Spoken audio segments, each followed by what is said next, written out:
risk versus return.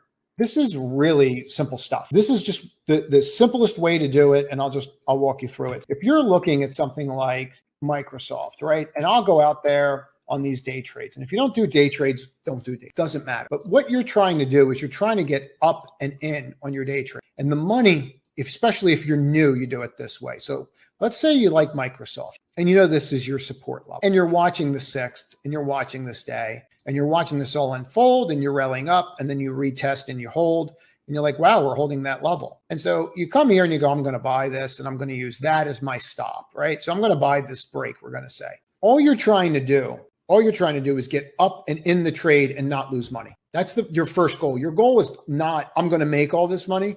Your goal as a trader on risk versus return is to say, I don't want to lose money. That would mean that you'd have to know where your entry is. Let's say your entry's here. I'm just giving you an example of a day trade. Okay. And we'll say it's 50 cents, right? So the moment that you're up $1 on something like this, if you're day trading it, whether it's options or whatever it is, the moment that you're up $1, the moment that happens, you should be trimming 20, 25%. Anytime you're 2 to 1 on any trade that you're day trading, you should be trimming between 20 to 80% right into that 2 to 1, right into it. And you can build off of that. But if you just do that and you had a 50% win rate, you can't lose money. So in other words, if you're selling these, if you're going 2 to 1, so if you're here and you're doing 2 to 1, meaning that I risk 50 to make that, okay, 2 to 1 risk reward, then all you're really doing is saying every time I make $1, I take it. Every time I lose 50 cents, I get out. Well, if you do that over and over again, and just so you get it here, so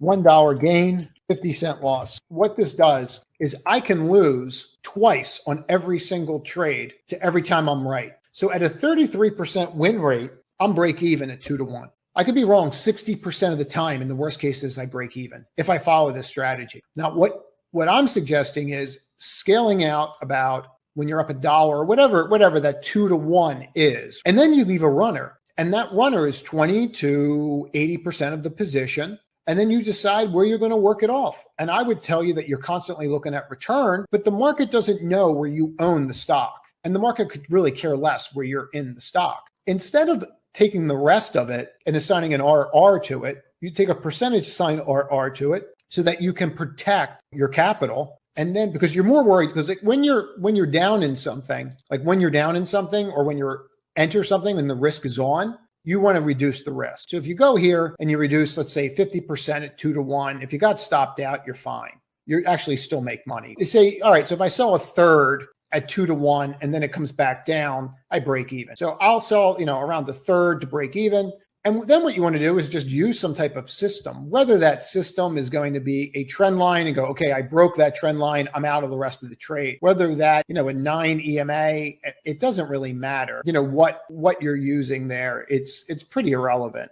It's up to you what you're going to use to say that the trade is busted. But what you want to do is just come up with a system that works. So in other words, we'll just make it, it's a 9, let's make it an EMA. Then you would look at that and go, okay, well, you know what? When I get 2 red closes under that 9 EMA on the 1 minute, I'll just get out of the whole thing. Then you have like 1 here and then you don't get it. And you have like 1, 2 here. Okay, maybe that got you out. Maybe it didn't, but this definitely would have got you out doing that. So either way, you're out around here, but you come up with a system. And that little dollar gain, I'm just giving you this example because we were on Microsoft. Obviously, this was just a monster trade. But then you just look and say, I risked 50 cents to make $5.